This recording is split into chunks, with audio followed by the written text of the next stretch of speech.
Welcome to Her Seat at the Table, a conversation series featuring badass women in food and beverage and their experiences in the turbulent, ever-changing, and utterly human industry of hospitality.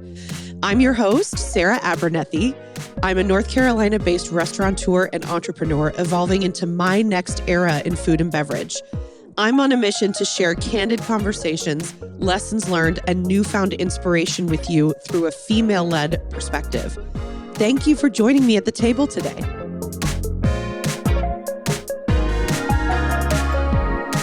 Today's guest is an inspiring entrepreneur and mom of three who has truly set the standard for creativity, resilience, and community-driven business. Plus, she is an amazing person, and I love her so much.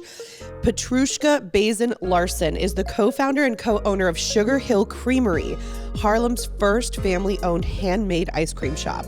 Petrushka has not only created a beloved local business, but also a space that celebrates Harlem's rich history and the power of community. In this episode, Petrushka shares how she balances being a mom of three in Manhattan, y'all, all while running a growing business with multiple locations all across New York City. We'll explore her journey from launching Sugar Hill Creamery to supporting women in transition through her coaching practice.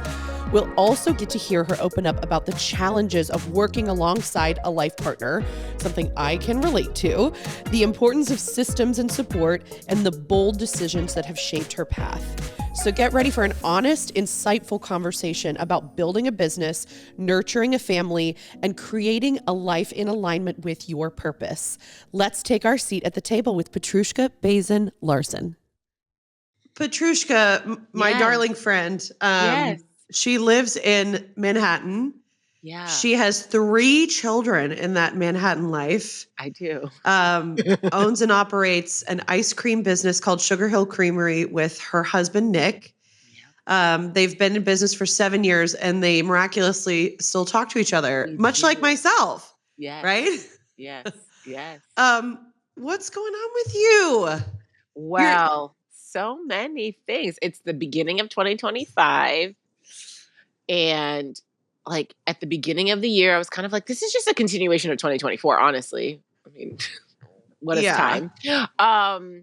But there's like seeds that I planted in 2024 that some will hopefully blossom into some nice fruit trees and others may not take. I don't know. Both like within the business and kind of as auxiliary extensions of the business. We should let the people know that we met because we were in the James Beard Foundation Women Entrepreneurial Leadership Program. And we were meeting that's like where we twice met. a week. And, and so some of the things, like I think I talked about them in my final presentation, but yeah, just a lot of stuff, Sarah. And I'm just really trying to be very intentional about that stuff because, as you know, like there's the ice cream company and then there's also coaching. And, there are moments I like work with mostly women in transition. A lot of them are moms, not all. And I started doing that like 3 years ago. And there were moments in those first couple of years where I was working with 10 or 11 people while also being a mom and doing the ice cream life. And like in the last year, like I started off last year with like a healthy cohort of clients, but I worked with them in both group and one-on-one capacities. And I just, after that work was done, I was like, okay, summer of 2024 is here and I need to focus on only this ice cream life. And I've just really kind of been, I don't want to say it's not winding down, but I'm in a ebb of that practice right now. So I'm working with a few people and I'm being very intentional, even like when somebody reaches out like, hey, I want to potentially work with you. I'm not like, yes, I can do it. I'll make it work. I'm kind of like, does it work for me? Can I help you in the way that you need to be supported, but also, with my own time and needs in being considered. So anyway, just like doing less coaching, but a more ice cream life, there was always ice cream life, but like even more. We're going to an ice cream mastermind in a few weeks. I'm very excited about that because we'll be with other multi-unit operators across the country. So we'll be able to parse and all of the issues that we might be having. And ironically, Nick and I are going to be doing a short presentation about working with a partner that is your life partner. It's going to be wonderful. Great. I wish I could attend. Listen, I was like, that's a work in progress. I don't know if I'm an exemplar to be sharing our practices with others, but sure. Anyway, and then, yeah, he finally got a virtual assistant. He did. Sarah. Okay, so one of the things that, I mean, there's like so many things I want to talk to you about, but one of the things that I do want to touch on in this conversation at some point is the fact that you seem to really have mastered incorporating an executive assistant into your life. And I think it's something that so many people in this industry need, and it's obviously changed yours. But he got one too. It's like I pray. My faith is I'm a Christian, and like I'm a cursing Christian. My mom doesn't know. She might after this podcast. Anyway, like I've just been praying. I'm just like, I can't control him. Obviously, like we can't control anybody, not our kids, not our partners, not anybody, only ourselves and how we respond to things. But it's hard when you work with your partner and you're like, this is what I need from my business partner, but my business partner is also my life partner, and I actually know them very well. And I know what's not going to make them tick. I know what's not going to motivate them. I know you just know too much, and it can just get kind of messy at times in your own emotional. You also don't talk to them like you talk to exactly. I said anyone else, right? Exactly. Like you don't talk to your spouse. Right. No, there is no professionalism. So it's all very tricky. It gets emotionally messy. And so, which we obviously tried to we contain for our colleagues, but when it's just us, it's like we're in a boxing ring sometimes. So all that to say, it's just like, you complain about all these things that you don't like about your job. And I'm not really seeing how you're trying to solve for that, because I am very much a doer. Like if you have a problem, I can only hear you vent about it for so long before I'm like, I can't talk to you about this anymore because you're not doing anything about it. You're just talking. And I am not a therapist. Okay. So, I mean, I will be a coach if we're not married, but like, we're married. So I'm not your coach. I'm not your therapist. I am your partner and your friend and all those things, but I need to see some action. So he woke up like, I don't know, maybe like a couple months. I have no concept of time. I think it was like a couple of months ago. I think is when we went to our annual ice cream conference, which is like this national gathering of ice cream operators, new and like seasoned. And he said, you know what I think I need? I think I need a virtual assistant. I almost fell out of the plane. Do you understand? Oh, like I was like, God. What? I said, oh, how did you come to that? I was very like the way I am with my kids, like, huh? Well, tell me more. Did he see how it's changed you as a woman? And he was like, I kind of want more of that. I don't know, because my husband is from the Midwest. And so therefore he does not emote, and he does not always communicate every thing that he is thinking. There's a lot going on. It's very dynamic and rich internal life. And so I don't really know if he was like, that seems to be working for her. Maybe I should do the same thing. I know that when I first decided that I needed this person, he was like, that's a lot of money. And like, what's the ROI going to be? And I was like, okay, see, now you're offending me. I'm getting upset because you clearly don't understand all that is actually on all of my Thanksgiving and holiday plates. You understand? Like, you don't. So just stop talking. And like, it's also something I've come to the realization of too recently is just I'm in this process of figuring out my next era and what is my role in our business. And I definitely, something that I'm not afraid to say is working with my spouse is not working for me anymore. Mm-hmm. And for the last 7 years in managing a life and managing this business together, I have seen it really as a shared endeavor on both spaces. Yeah. But what I'm starting to accept, at least for me in this particular season of life, it might actually make more sense to have one person, one one thing. Yeah. And I've never really thought about, this sounds so stupid, but I've just never thought about running a household is like running a business. Absolutely. It is in itself a full-time job. And if you have two people trying to do, or you think you have two people trying to do it and one person's actually just doing it, then that breeds a lot of resentment and frustration, especially if you have a hard time communicating. And like, that's exactly what's been happening in my life. Mm-hmm. Yes. So did you find too that you were like also really the runner of the household and you were also like Without a making the wheels doubt. turn in the business, right? And then Literally, without a doubt. Now, let's be clear. Like, Nick does, like, he spends every waking hour at our production space. Like, he goes there every yeah, we day. should say like what in the ice cream business, what has been Nick's role versus what has been your role as So partners? he has been at the beginning of our journey, he was just doing all the things, and I was working full time outside of our business, so I could like have our paycheck. And I mean, we've always been paid by the Eat. business, but not, but like Right. in a more fulsome way, right? And Yeah. but 6 months into the business, I decided to step down from that position and to join him because I was like, this is a multiple person job, and I'm also excited about it, and I would rather spend my time building this than doing what I was doing before. So, all that to say, when he started, he was doing everything. Then when I joined, he just focused on ice cream production and front of house management, and and maintenance here and there, And then I did And so like and the creative so side of that, right? I have named him on LinkedIn our chief creative officer. Has Perfect. he does he I don't even know when's the last time he logged in on LinkedIn, but anything that is there is because I put it there so that we can look like an actual business. Anyway, Business? but he is our chief creative officer, and so he is the one that creates all the flavors. He names the flavors. We do have a pastry team, and they work full time. So they're the ones that are making the ice cream every day, but he's the one that's, kind of guiding the creative ship. Right. And in terms of like marketing things or promotional things, that's more like there's creativity in that. And that is my area.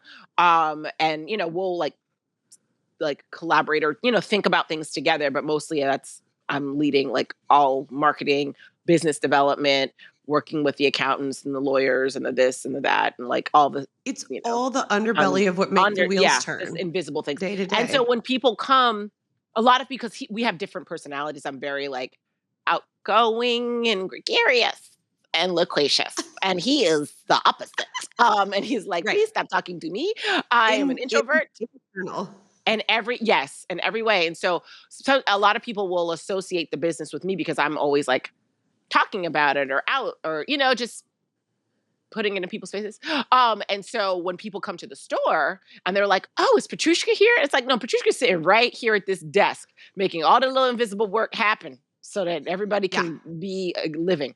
And he is, he is the one that's like at our store that has the production space in it. And so people will see him there and whatever. Anyway, so that's kind of our division of labor. But when he said, I need a virtual assistant, said I believed in Jesus, and I really am seeing that confirmation right now. Because, I mean, this is basically what I've been saying. I'm like, you need to create systems. You need to bring on people. You need to show them how to do the things. You need to delegate the things. And he's like, we can't afford it. We can't afford it. And I'm like, anything is possible. If you create you can just make a work back plan and you can make it happen, right? And so I mean, I think a lot of people, that would be their first thing they would say is like, that is such a gross luxury to even think about having, right? But the thing is, I believe that anything is possible. So, we have our virtual assistants are offshore. And so that means that, we're not paying a US salary, but we are getting 40 hours worth of work and we are paying a competitive salary for where they are, right? So they're engaged, they're locked in, they're doing the work. Honestly, it's been 3 weeks maybe with this person. And Nick was like, this might be our greatest investment. I was like, best thing I've ever done. Every morning we wake up, there's a sales report in the inbox. We structured it. Like I was like, these are the things that I would like to know every morning without having to log into Toast and like mining all the information. All the platforms, right? Right.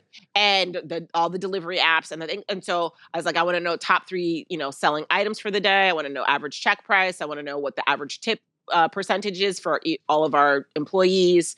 Were there any voids? Were the comps? All that. Like, did people use like their loyalty points or their gift card or whatever?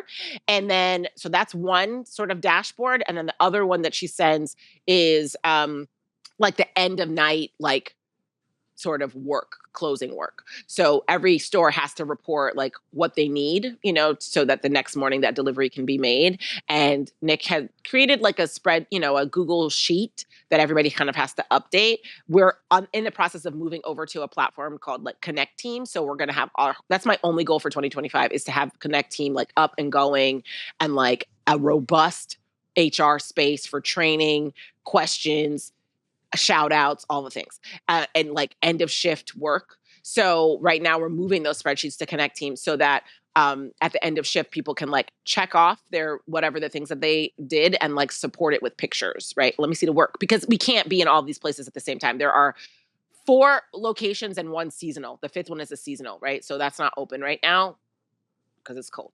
But there are 3 in Harlem and there's 1 in Brooklyn. We can't be in all the places at the same time. We have 3 kids and like that's just not physically possible. So yeah, you have 3 kids and you have 6 locations? No, 5. That 5th one is seasonal. So the 4, the 3 in Harlem, the 1 in Brooklyn, those are the 4 that are open right now. And then we do like, we wholesale to the Met and we have catering and there's just a lot, right? So it's like systems. We just got to lean into these systems and like get this thing going. So needless to say, the virtual assistant, we're calling her our operations manager. Yeah, Joanna. basically. And she basically looks at those sheets and then she puts it all together. So in the morning by 7, because she's on a different time zone, we will see like, okay, these were the issues at the stores, or like this person did their work or this person didn't do their work. This is what these stores need. And so that takes like half of his morning is just going through those spreadsheets and like, I was like, my guy, your time is better spent doing something else. Like make some flavors. Go do that. Totally. And like you do as a small business, you like, yeah, there is a degree of in different phases. You have to build the bus and drive the bus at the same time. I've said that so many times, right? Yeah. And during each level of scaling, there is like a different version of that. But I'm so in awe of you guys for doing that. And now that you both have one, I also think it's wild and something I love about you so much and something I want to emulate in you, why I find you to be such a like-minded soul sister is your interest in all kinds of creative endeavors beyond just the brick and mortar businesses that ultimately, oopsie, my AirPod just fell out. Okay. Ultimately serve the business. It's like a flywheel. It's like they all kind of serve each other. For sure. And I am curious in my own evolution of this next era, what that might look like for me, because am I going to be in the restaurants day to day any longer for the next year or so? Definitely not. Right. But I'll always be a co-founder. Yeah. It's always going to come home with Chris. Yes. So, it's like never going to really fully leave me. Yeah. And what could I do with that? And you have done that. I guess. I mean, it's interesting. Sometimes I feel guilty because when people are like, I came to the store and I didn't see you. And I'm like, okay, theoretically, like, why would you see me? Like, why? Do you know what I'm saying? Like, as much as you come to the store, right? Because like, then I'm not doing work. I would just be here chatting, which is great. And that's, but also like which store? Exactly. It's like, I can't, what are we talking about? But I do feel guilty sometimes because I'm like, yeah, I should be there more. Right. But we started this business to solve for a life need. And that life need was me just attending to my life. and that meant like our children and our home and our income and our finances and all of these things. Right. So it's like, well, if I were at the store as much as like people want me to be there, then I would not be able to attend to these things. And so therefore I cannot feel guilty about this because I literally am creating the life that I want to live and I can't live it for anybody else, 1000%. And I think that people who, I call them civilians, right? Like people who aren't in it, assume that your job is being in the store. Right. They don't know that your job is actually being the underbelly of all the things that make the store happen. Right. It's like, oh, we're on the... I feel the same way too. I was saying, but all that to say, like, because I'm not in the store, these like little sort of, not ancillary, but like these extensions of the brick and mortar have come to be because you can do a lot of things from your computer. You can build a whole catering business from your computer because you have the product and you have the team. Anyway, so yes, sky's the limit for you. Sky's the limit. How did you decide to start dipping your toe into coaching? I think it was just like most things in my life where I just felt it. I was like, I want to work with people. I want them to, I really can't remember the specific moment. And I don't know if it was because through our new moms group, which is a program that we've been running for 6 years, where we have like a 6-week facilitated, I call it experience first, responsive experience first, like facilitation method. I made that up. But that said, it's like a 6-week program where moms with 0 to 3-month-olds that live in our neighborhood, which is very big, can come and be in community with each other to think about things that nobody's ever going to ask them. And then they might think about later in therapy, I don't know, when they're like 2 to 6 or something. Well, also just to talk to another adult human. Mostly, right? Like it's really because our mission is turning strangers into neighbors, neighbors into friends, friends into family, right? Through the exchange of ice cream and being in our spaces. We know that strangers are not going to necessarily become family, but if we can move you from one of those stages to the next, like we've done our job. So that's one way of doing that. I don't know if it was being in those sessions with people and listening to, birthing stories and people talking about, their life now that they have a child and their like relationship with work or their work-life balance or all of these topics that then I came out and was like, I just want to support people in their transitions. Like, I don't know. I don't know what that finite moment was, but I know that, obviously it was in the time of us having the store and feeling like us doing this was in direct response to me creating the life that I wanted to live. That does not mean that this life is always easy. Let us be clear, but it is the life that I wanted. Right. And like, and feeling very content and grateful and full from that. And I was like, wow, there's so many people who are not experiencing that. And I would like, because they're locked into a job for any number of reasons, because of the salary or because they're afraid to like venture out and do something that's like counterculture to how they were raised or what their cultural norms are, whatever. Right. And it's just like, I just want to support people and them being in true alignment with the authenticity of their being and purpose. And so, yeah, I don't know what that finite moment was, but that's kind of in working with moms, for the last, well, it's been going on 6 years, but I haven't been facilitating for the last year. But up until 3 years ago, like I was like, and then let's do it. Did you start with like a group component or did you? There was a program that I did called Yes Supply, and it's like this woman based in Canada, and she's like all about how she changed her life and all these things. And so I was like, I took her program. And then I was like, okay, I did this during COVID, which in retrospect, I'm like, I'm a crazy person. But anyway. Yeah, but you're my kind of crazy lady. You're my flavor. So I was like, okay, I'm going to launch this beta class. I'm going to put it out there. I'm doing a 6-week class, similar format, 6 weeks. I want to work with women who are looking to make like career transitions and are looking to like build a different version of the life that they are living. And I just put it out like by email to folks that I'd had conversations with over the years that I was like, they might be interested. And I was like, this is free. And I've created this whole course and I just need you to do it. I need you to show up every week. And then I need you to give a testimonial. And so it was really great. And there were one of the people ended up becoming actual coaching client later, like down the line. And we actually just met for like a check-in coffee. And she has like finally shed herself of like all of the work that she does very well, but was like literally sucking her soul out. Somebody else ended up taking a job that they felt was like a little beneath them because they had already risen so high in their industry. But I was like, this is a great institution. Like, it's a great institution. It's like people don't leave those jobs. And it's going to allow you to come home and leave your work at work, which for her, she needed, And so she took that job. And every time we're talking, I was like, I just would like to, I'm a Scorpio. And so sometimes we like to have credit. And I'm like, I just would like to take some time to acknowledge that without that course, you would not be living this life. You're welcome. Basically, you're welcome. So anyway, yeah, that's how it all began. And then I launched it like in a paid capacity and then people were enrolling. And I think I led like 4 different cohorts within that course, but then people were like, oh, I want more. And then I was like, also, let me just do one-on-one, because one-on-one at that time it was a bit easier because we could do it during the day. It wasn't like at the set class at night. And anyway, so that's kind of how it all came to be. So you started with really new moms. I mean, what a transformative period of your life. Yeah.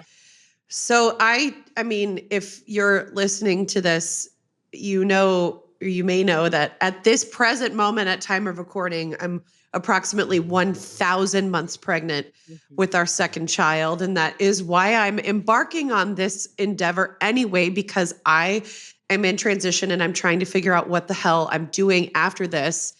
And I mean, I'd love to ask you for advice, because one of the things that's coming up for me is a lot of guilt about even wanting to step back from day-to-day operations and being able to step back from day-to-day operations at this time when that's not something I can even offer our employees.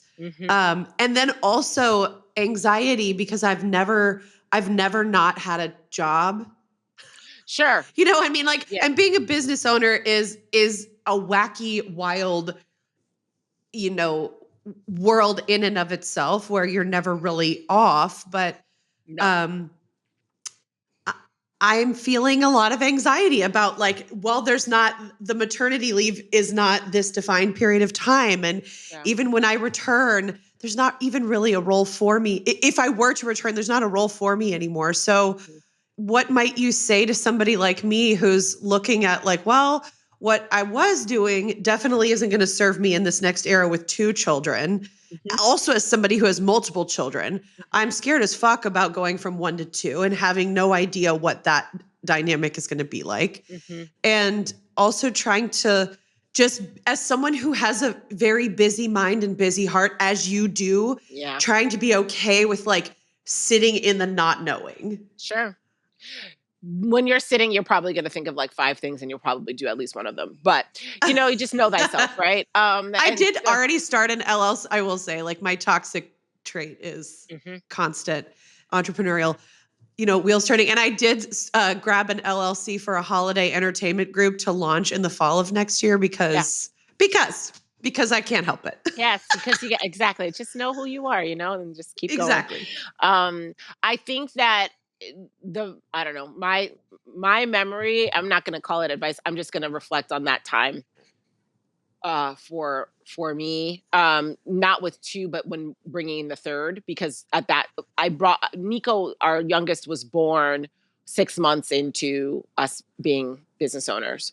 And so I didn't really there was no maternity leave per se, like in the, I can turn my brain off and just focus on these children. Like, it was all the things all the time, and like the children are coming too. There's nothing like also like a mom having a third child to go, did you have a baby yesterday? Are you really at the grocery store right now? A neighbor, I just saw her parallel parking on the phone. I was like, didn't you just have that baby like 4 days ago? She's like, yeah. But anyway, like because you just don't have, you know, if there's not like the whole village is not living in your house, you don't have the luxury of just sitting, unfortunately, especially, I don't know, in New York. In this day and age, especially in New York City. Yeah. But I would say when you're transitioning from 1 to 2, that second baby most likely is going to be asleep half the time. And it's really the first child that you are managing and putting most of your attention towards, because they don't know life without your undivided attention. So that is the refrain for everybody that has actually also come to the New Moms group as a mom of multiple, because we've had moms that have had second babies who were either in the group before or just like never joined a group before. It's the first child that you need to focus on. So, you know, with the second child somehow attached to you. Then with regard to the business, it's like, well, everybody knows Sarah's having a baby, you know? So like, is anybody expecting you to be there? No. Nobody's expecting you to be there. No, and I've like, really worked intentionally for the last 6 months, really, to set that expectation internally and externally, that like I'm not a roadblock for any process or decision anymore. Right. Be with God. Go. And this is the thing. Sometimes what I too sometimes will feel guilty about, like decisions that I'm making for myself that, oh, but can my employees make it? And then I also think about the fact that we are actually not the same. There has been a great amount of sacrifice and risk that has been put forward from the two people that live in this house to make this possible, to create the jobs that we create, right? And many of our employees, because they're very young, like would never be in a position to do that because they're just too young and they don't even have credit yet. Do you know? But my point is we're not the same. And that doesn't mean like just because we're not the same, like, and I am an overlord and this is a hierarchy, but it is to say that like there are going to be certain things that I can do because of what I have already done. Because of the level of risk you've taken on as an entrepreneur. My whole life is on the line. You can find another job.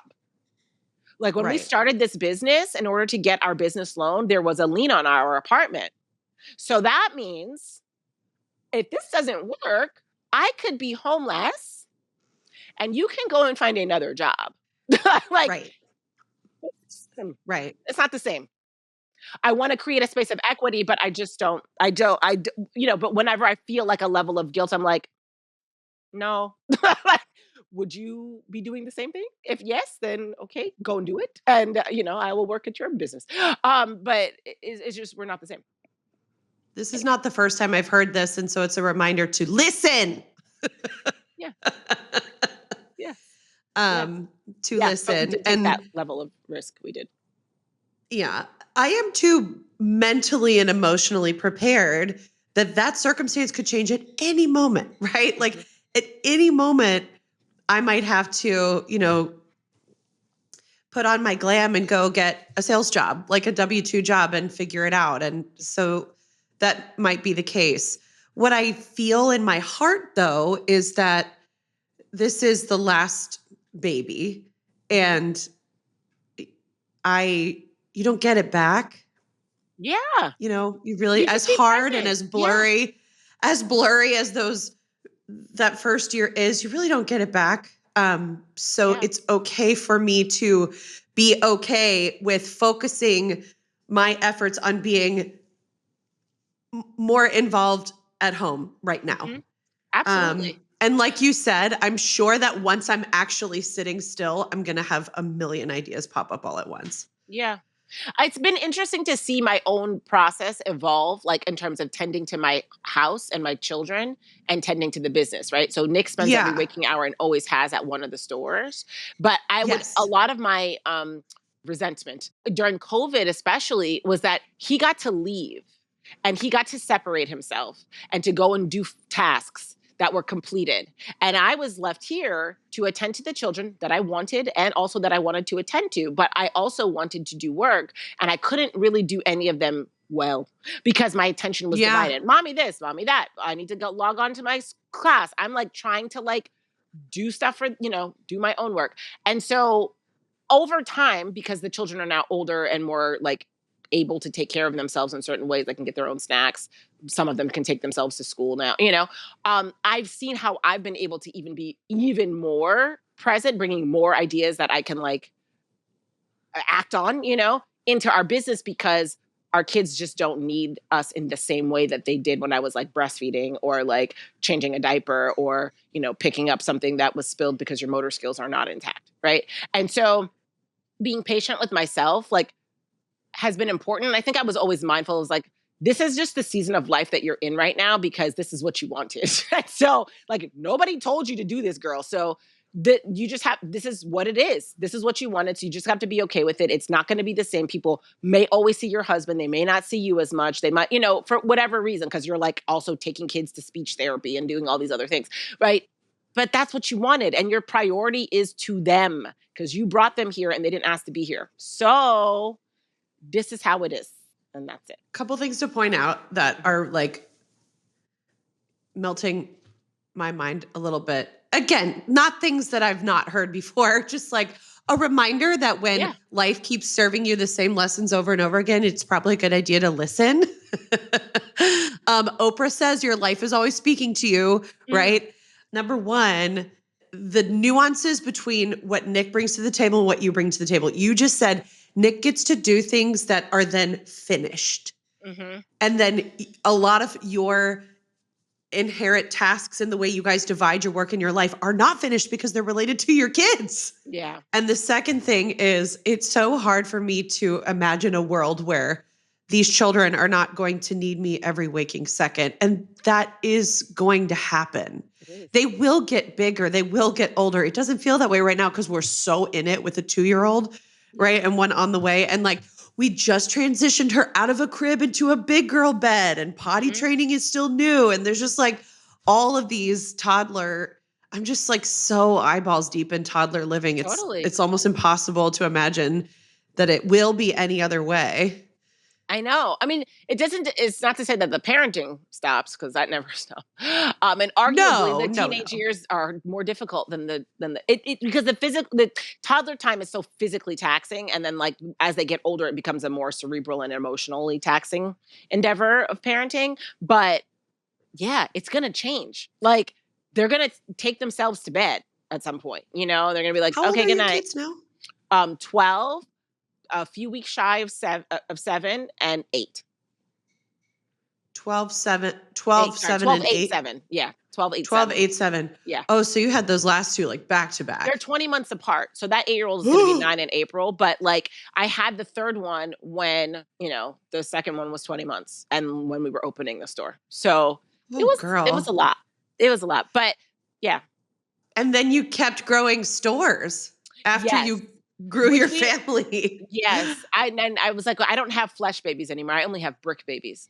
But but even those brick babies, I'm like, we might have to put some of you all up for adoption. I'm not sure. But changing gears just a little bit, like, how did you guys decide, or how did it become clear to you that scaling in brick and mortar was a good call at the time that you did it? It's interesting. I've really been thinking about that because it's the beginning of the year and we are always more so reflective. But always, the way that the growth happened was very organic. It's never been like we're looking at the dashboards and we're like, okay, this store is in this area, and so therefore we can have this amount of sales. And it's never been that way.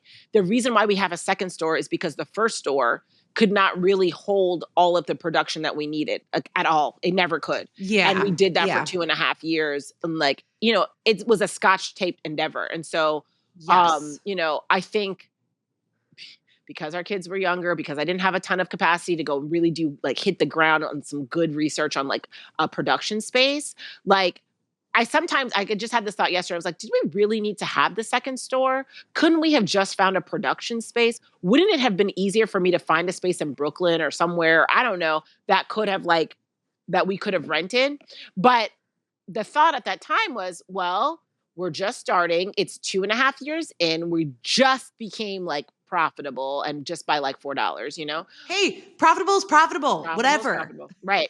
But it was like, we don't want to take on another rent by going to this production space, and we don't know if we're gonna be solvent. Like, it's just all the stuff you don't know. In retrospect now, I'm like, yeah, that's exactly what you should have done, and you could have made that money back in spades. Do you know what I'm saying? Without the overhead. Hindsight. But hindsight, exactly.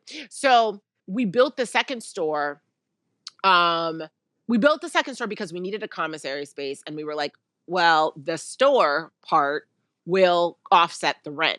Right? Like, we'll be able to produce for both stores, but we'll have also a place of commerce in that second store that will bring in revenue. So sure, it'll be fine, because it's not like our direction was, let's open all these, like, do all this corporate catering. And at that time, our catering program was like people like me looking for, a little ice cream addition to a birthday party. And it's like a $400 job. And now our corporate jobs are like in the thousands, because I'm like, moms are no longer my client, like, it's too much work for not a lot of return. Juice is not worth the squeeze. Not at all. Yeah.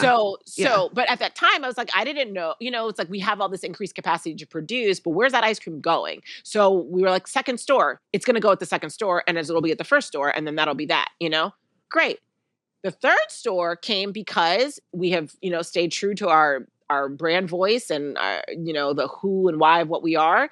And somebody just, like, the Timeout Market reached out to us, and they said, hey, we got a stall here at the market. Our ice cream operator, which I think was like one of the best ice cream companies in the city. Up? Yeah. And I was like, right? And we were like, no, we are not. We are not up. We are like, not awake. We are not awake. We are so tired from building out this store during COVID.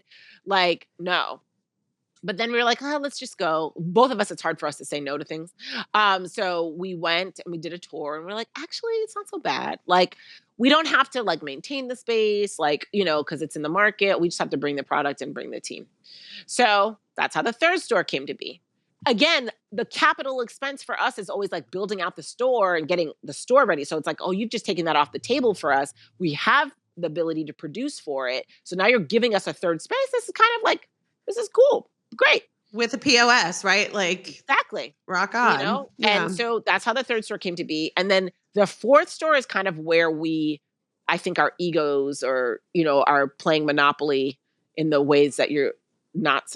Actually, did you know Monopoly is like supposed to be a lesson about like capitalism, when it was apparently created. That's the case. Yes. Yeah. And so I think we were playing Monopoly in that bad way, with the fourth store. So, cause that store, which is in Brooklyn. No.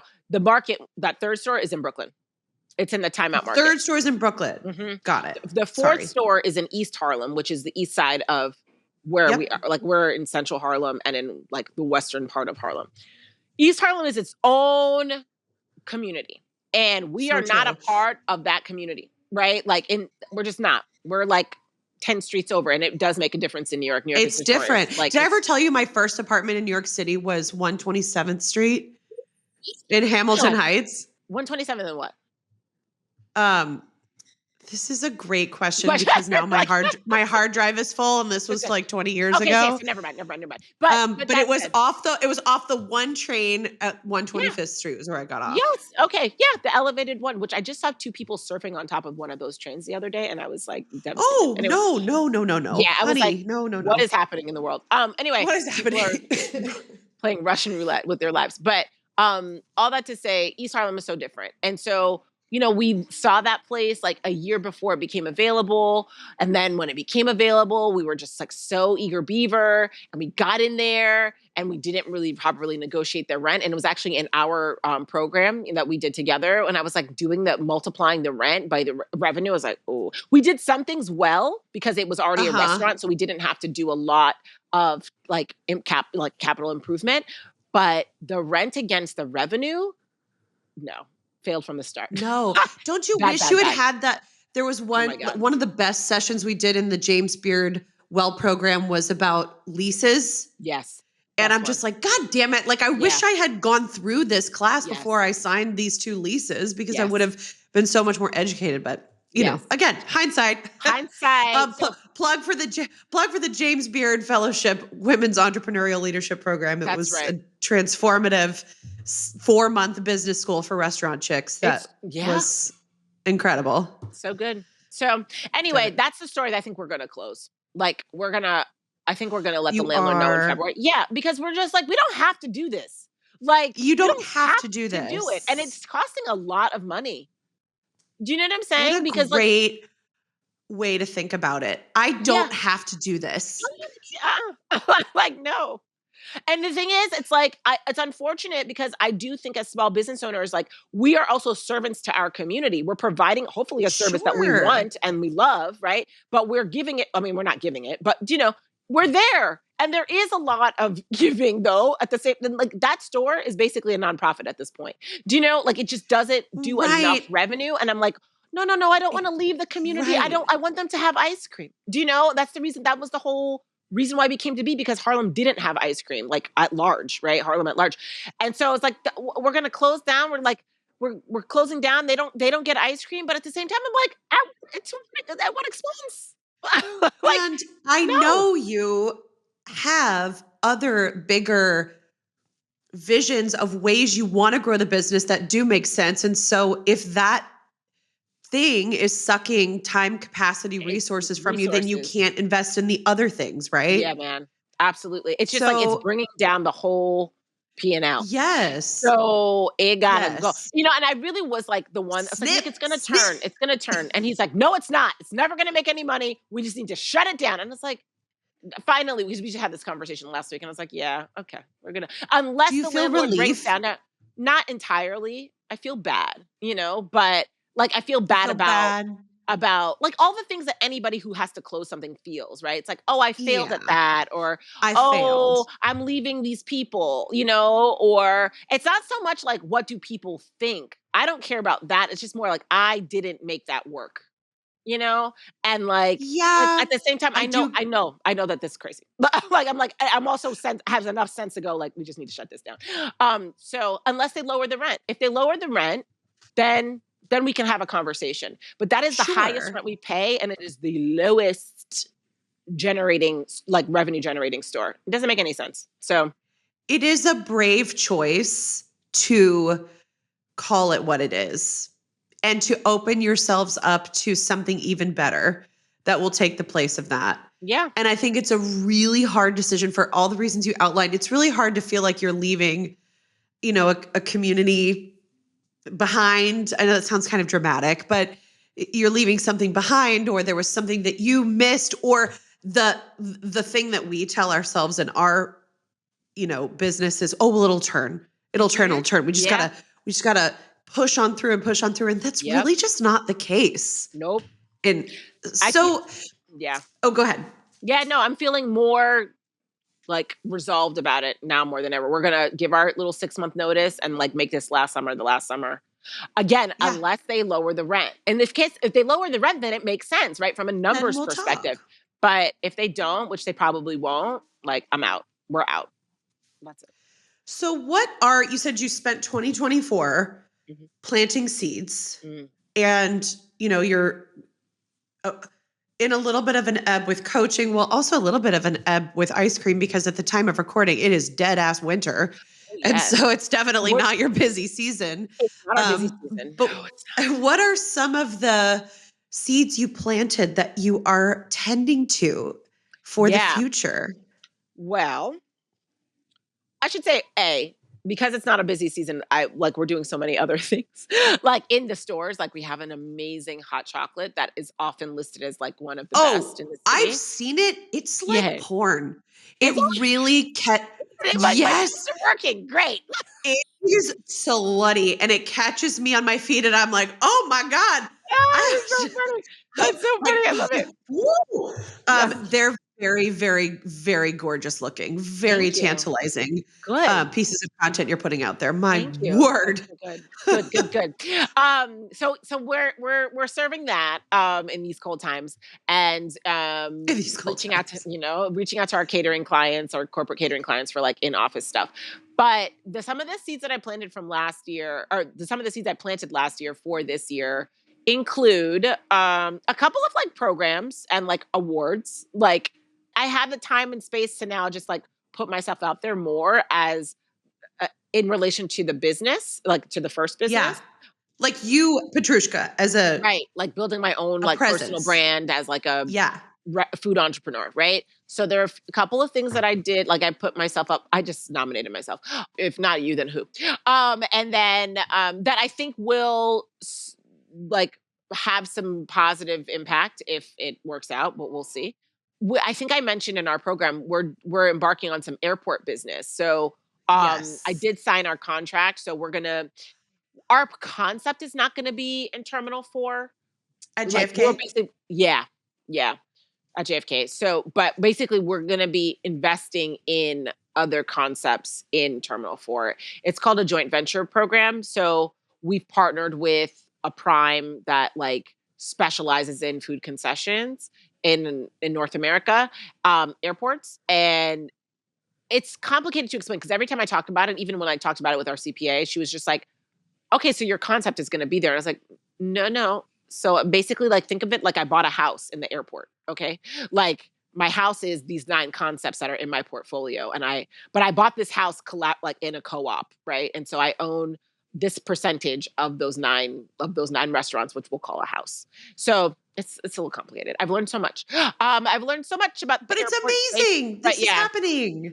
so that is happening. We're gonna go and do our meet and greet with the landlord and stuff next week. And it's gonna be really expensive. And I hope it all pans out based on what that pro forma what that pro forma is saying, it's, Right. yeah. So, yeah, so there's that. And there's something else that we pitched or like, yeah, like submitted a proposal for.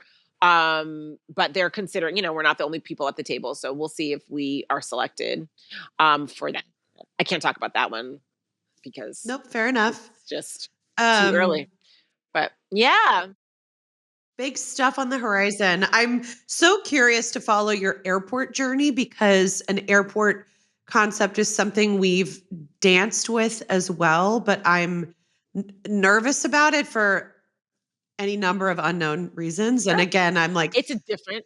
it's just a different thing. And I'm like, I can't even imagine having another location. But the point is that it's not actually a location you operate, someone else operates it, which is just Right. like a whole other So complex web of things. I was gonna say that's a whole separate conversation, but like basically you're Yeah. licensing your concept to a prime who's gonna operate it. Right. And so I think they do work with you to like get your operations codified in a way that, it can be translated into the airport space.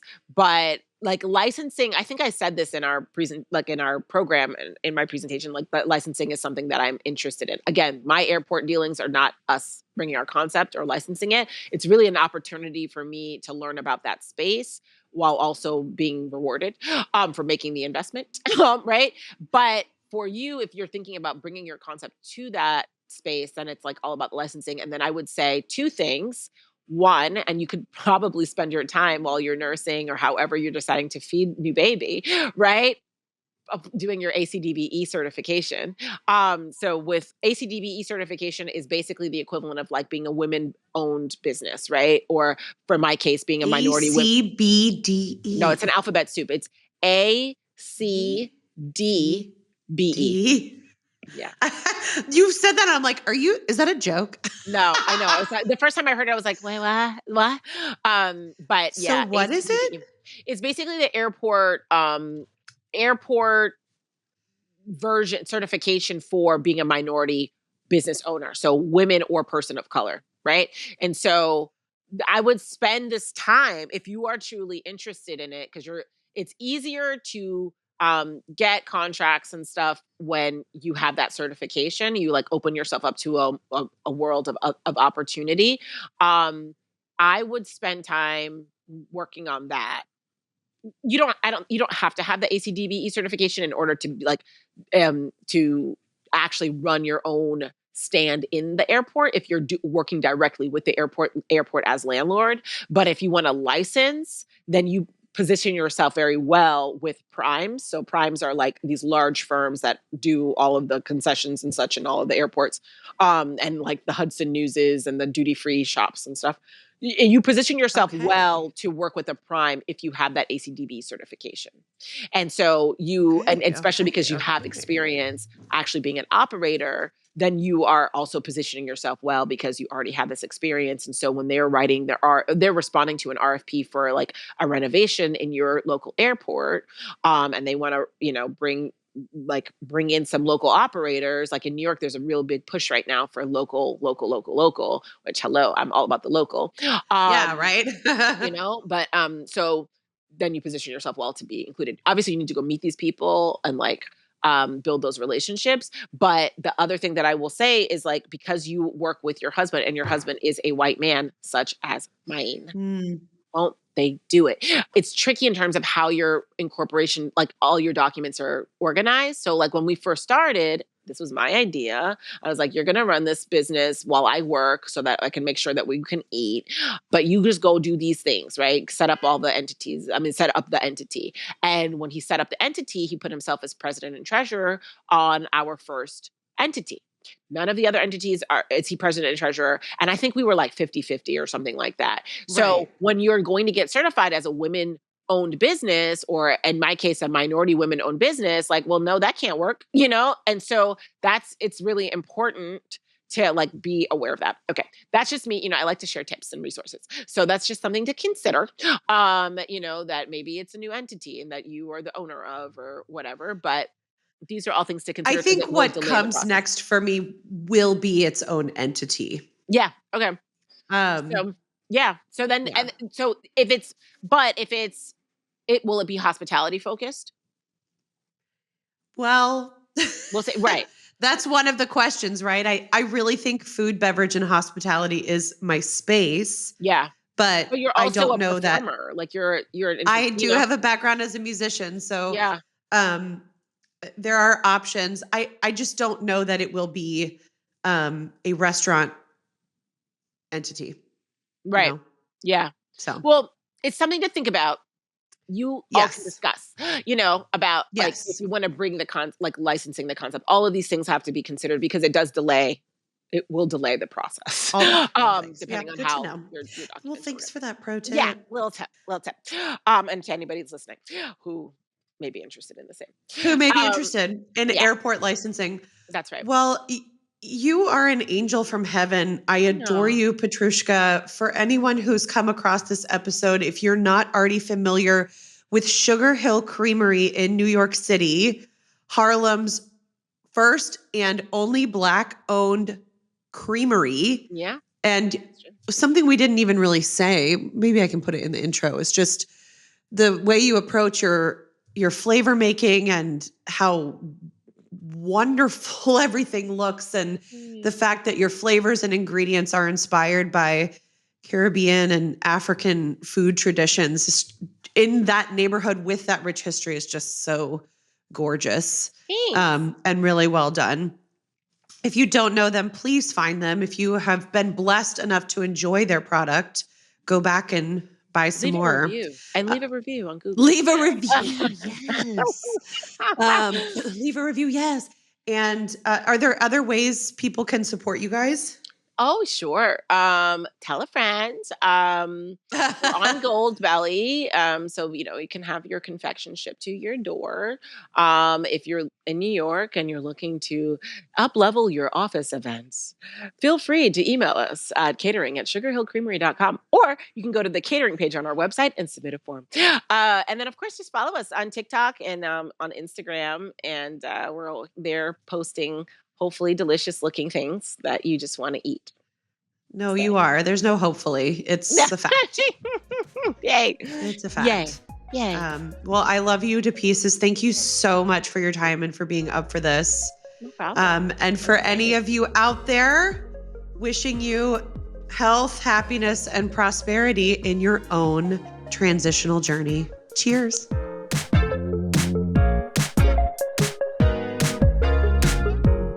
That was Petrushka Bazin Larsen. To learn more about her work, connect with her on LinkedIn or visit sugarhillcreamery.com. Thank you for joining us on this episode of Her Seat at the Table. I hope you leave inspired with a morsel of motivation to take into your day, your week, into the next chapter of your career. And if you loved today's episode, share it with someone who you think could benefit from hearing it, and maybe consider leaving us a 5-star review. I hope to see you soon, and thank you so much for listening to Her Seat at the Table.